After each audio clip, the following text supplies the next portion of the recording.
আসসালামু আলাইকুম ওরহমতুল্লাহি ওবরাকাতুহু।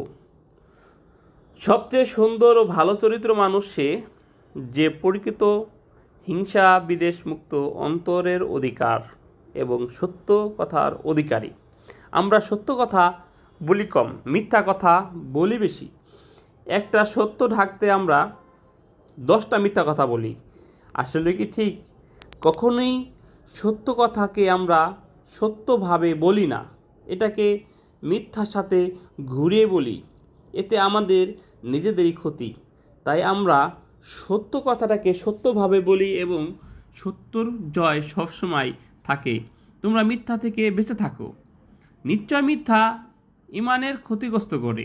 আমরা যদি মিথ্যা কথা বলি, মিথ্যা কিন্তু আমাদেরকে ক্ষতিগ্রস্ত করে, আমাদের ইমানকে নষ্ট করে দেয়, আমাদের চেহারাকে নষ্ট করে দেয়। তাই আমরা সবসময় সত্য কথা বলি। সত্য কথার মধ্যে অনেক বরকত আছে, যা আমরা অনেকেই কখনো কল্পনা করি না। তাই আসুন, কোনো মা তার সন্তানকে বলল আসো ও নাও, তারপর তাকে কিছু দিল না, সে একজন মিথ্যুক মহিলা হয়ে গেল। কারণ সাধারণ একটু জিনিস দেখুন, কোনো মা তার সন্তানকে বলল আসো নাও, সন্তান চলে আসলো, কিন্তু আমি সন্তানকে দিলাম না, কিন্তু আমি কিন্তু মিথ্যাবাদী হয়ে গেলাম। সাধারণ এতটুকু কথায় যদি মিথ্যা হয়ে যায়, তাহলে আমরা কি করি?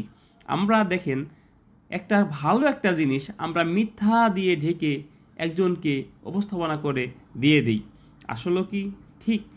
আমাদের চরিত্র নষ্ট হচ্ছে, আমাদের ইমানই নষ্ট হচ্ছে এই মিথ্যার কারণে। আমাদের আমাদের কলব কালো হয়ে যাচ্ছে এই মিথ্যা বলতে বলতে।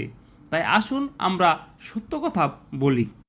সে ব্যক্তির ধ্বংস নিশ্চিত যে ব্যক্তি মানুষকে হাসানোর জন্য মিথ্যা বলে। আমরা অনেক সময় কি করি? একটা মানুষকে হাসানোর জন্য আমরা একটা মিথ্যা সুন্দর করে সাজিয়ে একটা মিথ্যা কথা বলে দিই।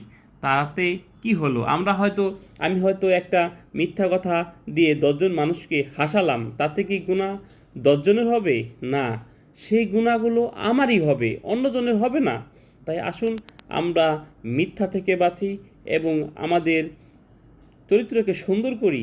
তাহলে আমাদের আমলে ভারী হবে এবং আমরা সবাই একটা সময়, আমার সন্তান সত্য কথা শিখবে, আমার পরিবার সত্য কথা শিখবে। আমরা পরিবারকে সত্য কথা বলানো শিখি।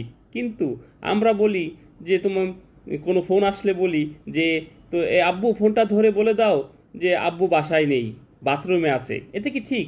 আমরা মিথ্যা থেকে বাঁচি এবং মিথ্যা থেকে আমাদের জীবনকে রক্ষা করি। আসসালামু আলাইকুম ওয়া রাহমাতুল্লাহি ওয়া বারাকাতুহু।